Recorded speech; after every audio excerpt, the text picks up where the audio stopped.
Hi, to transfer files from your OnePlus Nord 3 to the laptop or PC, you would need to take this charging cable first, the Type-C port plug in your phone like that, and the USB port plug in the USB port of the laptop.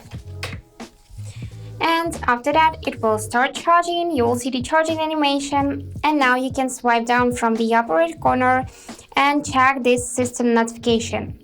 You need to tap it like that, and here switch from the charging only to file transfer.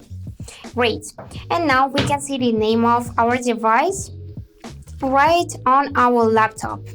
So the next thing we are gonna do is we need to open our phone's internal storage, go in any folder we want, for example pictures. Here I'm gonna select screenshot and I wanna copy this screenshot and transfer it to my laptop.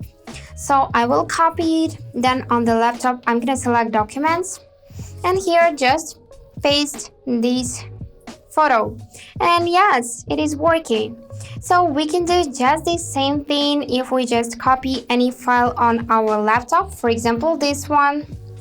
Let's choose copy option, and after that we can open again internal storage on our phone, and here we can paste this copied photo, and after that just unplug your phone, and that's it. So hope this video was helpful and thank you for watching.